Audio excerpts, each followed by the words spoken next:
Hello, my lovelies. Welcome back to my channel. I am Kelly Lee.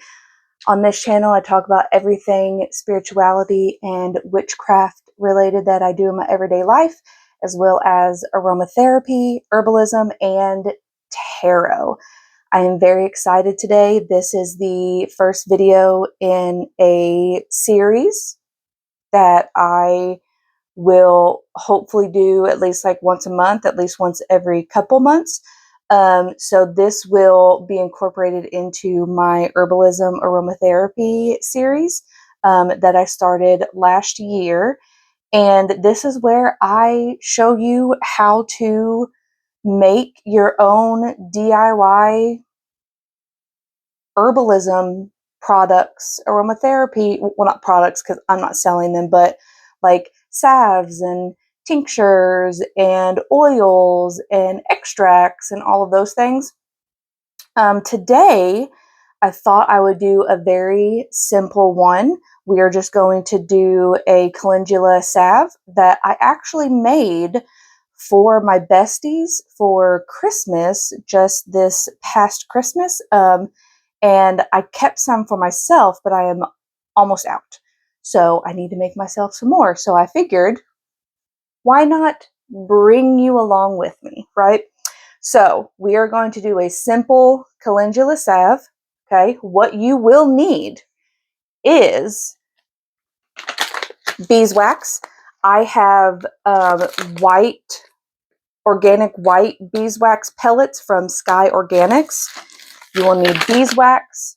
You will need a oil that is infused with calendula. Now, I made this oil back when I was making my besties their salves this past Christmas, and I made a big batch because I knew that I would be using it again.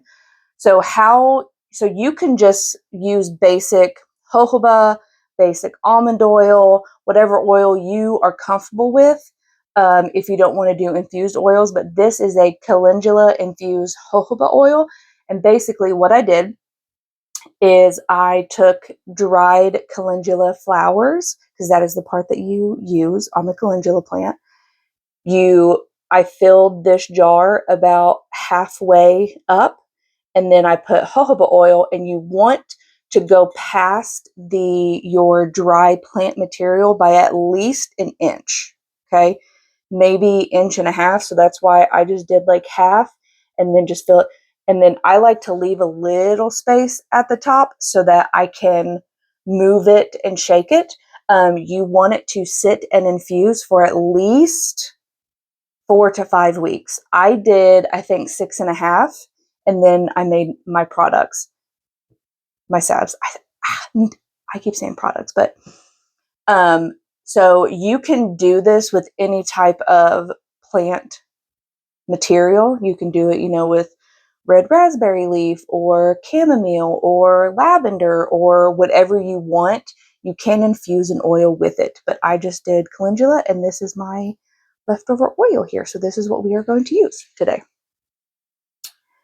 You will also need, this is also optional, but I do like to put a little bit of this in my salves just to make it extra skin nourishing. So this is some vitamin E oil, also from Sky Organics, and I will put a few drops into the oil itself. I am heating up my little stovetop here just to be in preparation for when we start. But vitamin E oil.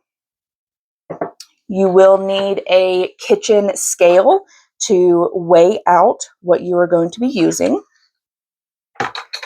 You will need a sterilized either metal or glass stirrer so you can stir your product in the pot. You will need a couple little bowls that you can weigh out your ingredients on the kitchen scale. Another optional thing here is essential oils. Now, you can add essential oils to the salve, and you can enhance it any way that you would like to do so. You can, I am probably going, since this is for me personally, I am probably going to add some lavender into mine because I tend to use my calendula salve at night. Just put it on my hands, on my neck, and really get that soothingness as I am sleeping. And I love the scent of lavender, and lavender right before bed would be amazing. So I will probably be doing lavender, so I will keep that out. And this is just my little box of essential oils that they actually ship them to me. I just keep them in the box and keep them in my fridge.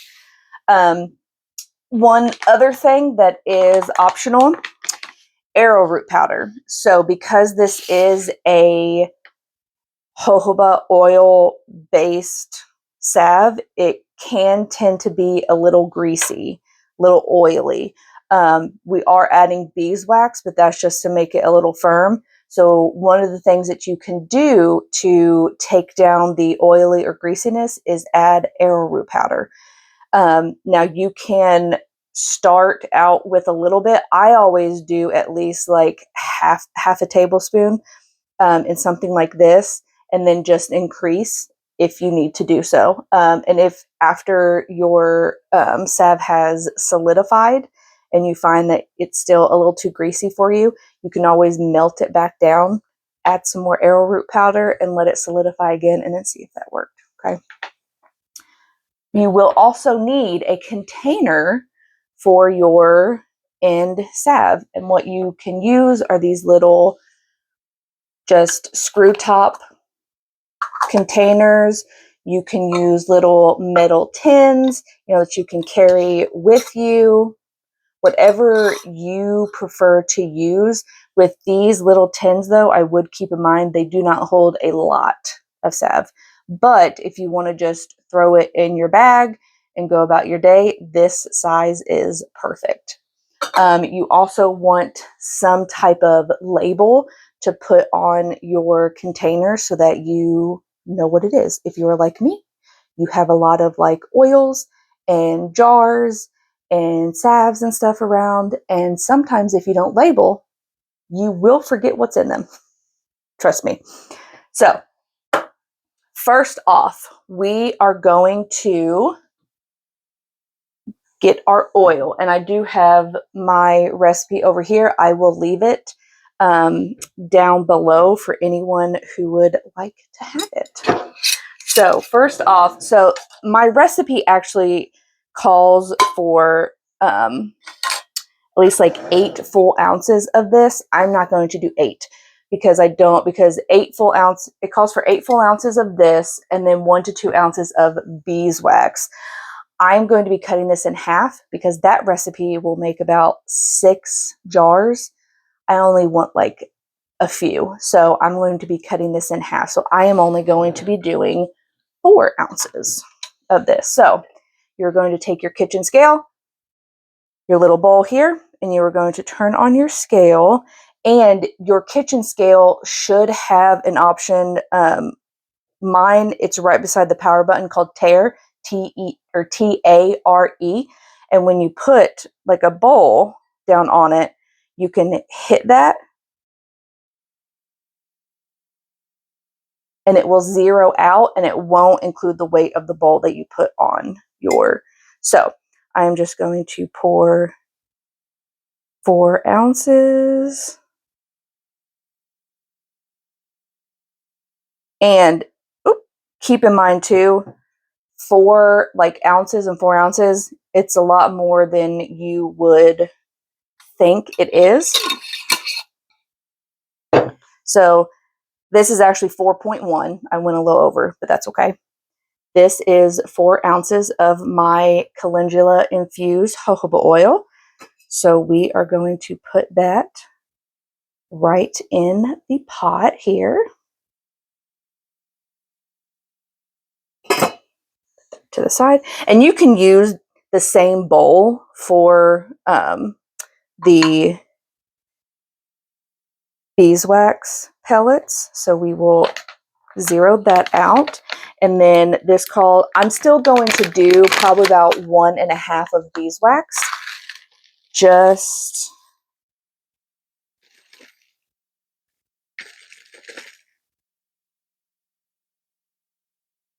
when you're weighing stuff out, sorry, I have to really concentrate because it is very easy.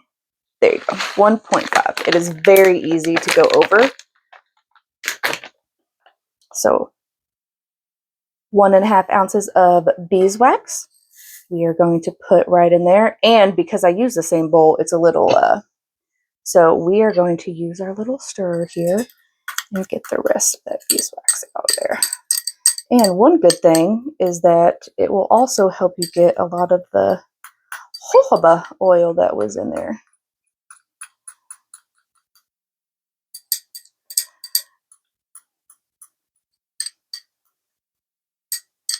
Okay,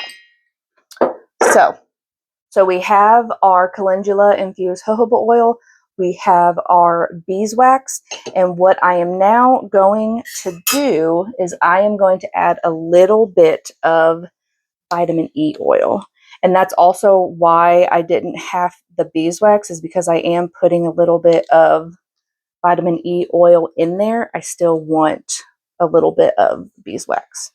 So with that, we are going to put that on our little stove right here, and we are going to let that start to melt.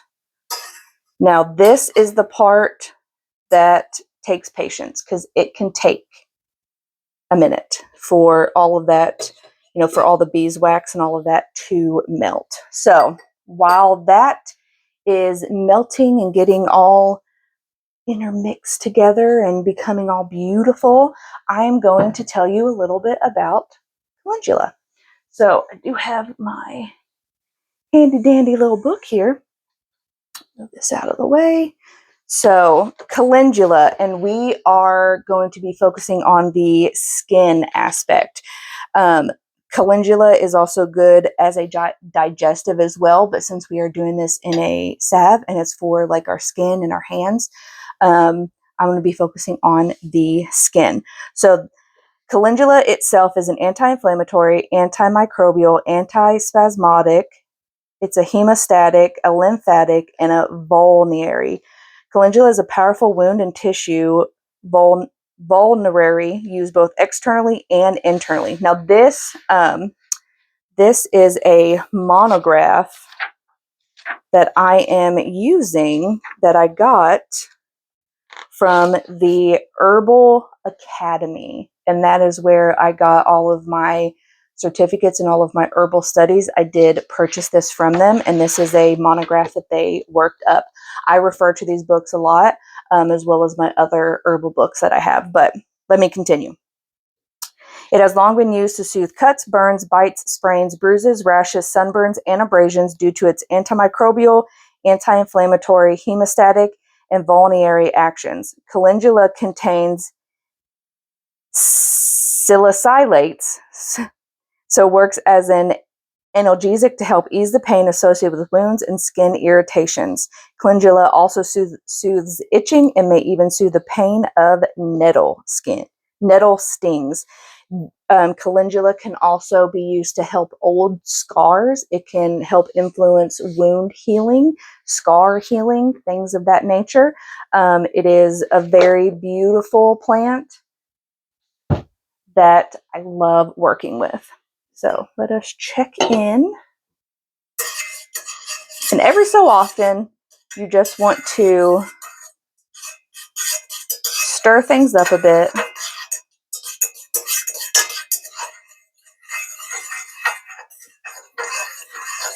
So we are looking pretty good. Our beeswax is almost completely melted. And because I know I don't want mine to be as greasy, I am going to go ahead and add some arrowroot powder.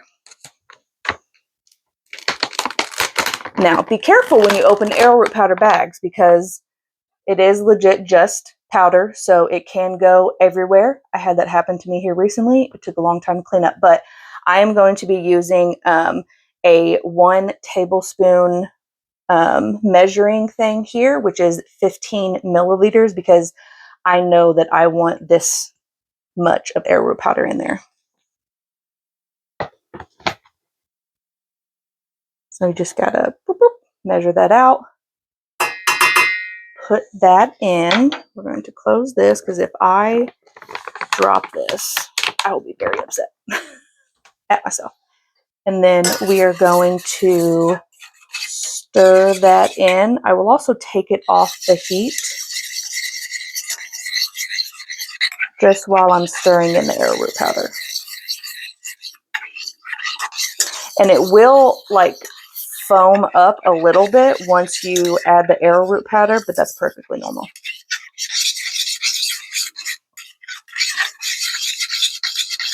Okay, so we put it back on the heat.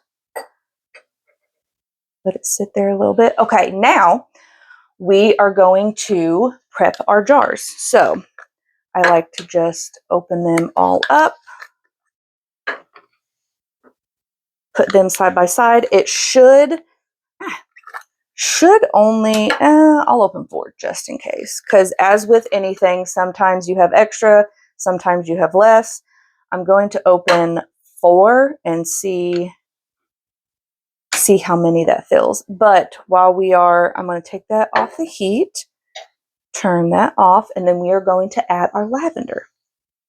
Now, I love the smell of lavender, so I'm going to put about 20 drops in this. I also know that I don't have negative reactions to lavender on my skin, so that's why I know I could potentially put upwards of 20 to 30 drops, upwards of like 30, and it would be fine. But I'm just going to put about 20.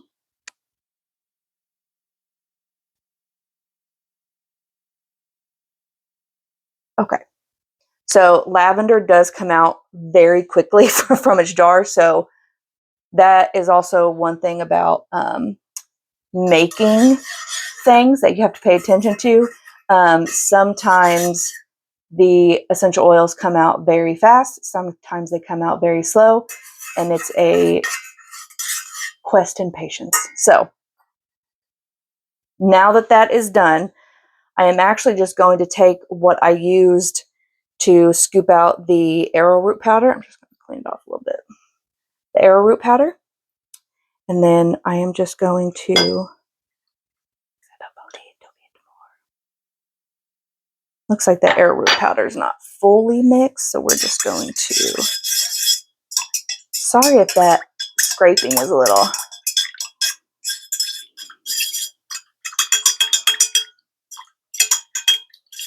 I don't particularly like it either, but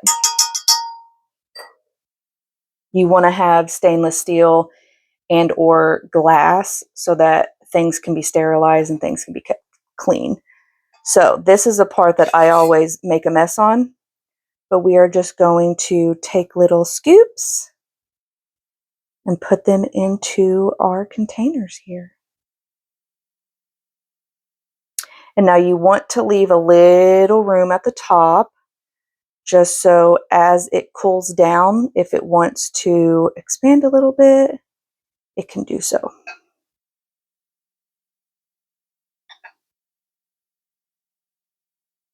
So as of right now, it's taken about 3 tablespoons. Yep, and I'm probably going to have a little bit extra because that's just how it works out sometimes.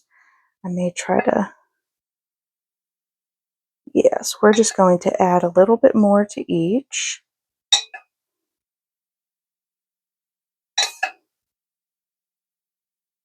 There's still plenty of room at the top, so we're just going to go along. So I like to go through and fill them up to just a little bit first. If I have any left over, then I go back and will add it to things if I need to do so. Okay, So we are going to let these sit here and let them solidify for at least like a day or day, 24 hours. I'm just going to move these over a little bit. So those are going to solidify. Once they are done solidifying, you can put the lids on them, you can put your labels, and there you have it. One way that you can check to see if the oily consistency is good, or if you want to add some more arrowroot powder, you can actually dip a spoon in this while it is still hot, put it in the fridge, let it solidify on the spoon, and then just kind of feel it. And like I said earlier, if you have done all of this, you let it solidify and you realize that it's still a little too oily, you can always melt it back down and add some more arrowroot powder.